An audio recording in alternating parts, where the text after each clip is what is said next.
ဝိုးဘော်ကနေဓာတ်ရိုက်စီးစင်းကြသလိုမျိုးထင်မှတ်ရလောက်အောင်မြန်မာလွန်ပြီးမြေပြင်ကိုရေတဆက်တောင်လုံးဝမရောက်ခင်မှာတင်လေလူထဲမှာမြူကိုတွေအဖြစ်ပြောင်းလဲပြောက်ကွယ်သွားတဲ့အံ့ဖွယ်နေရာတစ်ခုရှိပါတယ်ဒီနေရာဟာပေပေါင်း2300ကျော်အထိမြန်မာလွန်ပြီးကမ္ဘာနာမည်ကြီးနာဂရာရေတခွန်ထက်တောင်16ဆပိုပြီးမြင့်မားနေတာပါကျွန်တော်အခုပြောနေတဲ့နေရာကဗင်နီဇွဲလားနိုင်ငံရဲ့အမေဇုန်တစ်တောနယ်ကြီးထဲမှာပုံကွယ်နေတဲ့ကမ္ဘာအမြင့်ဆုံး Angel Face ရေတခွန်ပဲဖြစ်ပါတယ်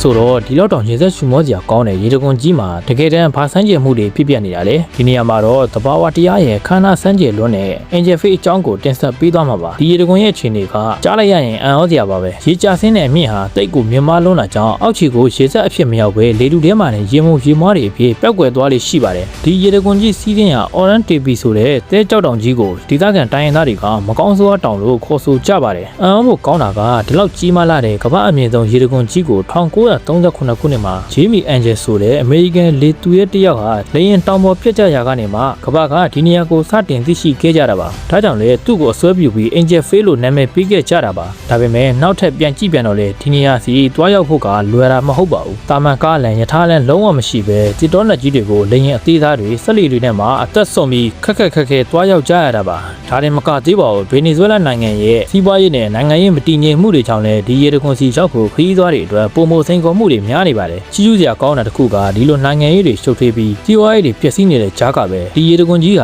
လူသားတွေရဲ့ဖျက်ဆီးမှုနဲ့ကင်းဝေးပြီးတဘာအတိုင်းအလှပဆုံးတည်ရှိနေတာပါဒါကြောင့်ကျွန်တော်တို့အတွက်ဒီရေတခွန်ကြီးစီကနေသင်ခန်းစာယူစရာတစ်ခုရှိနေပါတယ်အဲ့ဒါကတော့လူသားတွေရဲ့ကဘာမှာဘလောက်ပဲရုန်းကန်လှုပ်ရှားမှုတွေမတည်ငြိမ်မှုတွေရှိနေပါသေးတဘာတရားရဲ့ခန္ဓာထေဝမှုကတော့ဘယ်တော့မှမပျက်စီးပဲတည်တံ့တန်ဖိုးရှိစွာတည်ရှိနေတာကိုတွေ့ရမှာပါဒါကိုကြည့်ပြီးတဘာတရားရဲ့အလှတရားနဲ့လွတ်လပ်မှုဟာဘလောက်တောင်တန်ဖိုးရှိသလဲဆိုတာသိရမှာဖြစ်ပါတယ်ဆုံးထိကြည့်ပေးလို့ကျေးဇူးတင်ပါတယ်နောက်ဗီဒီယိုတွေမှာပြန်တွေ့ကြပါမယ်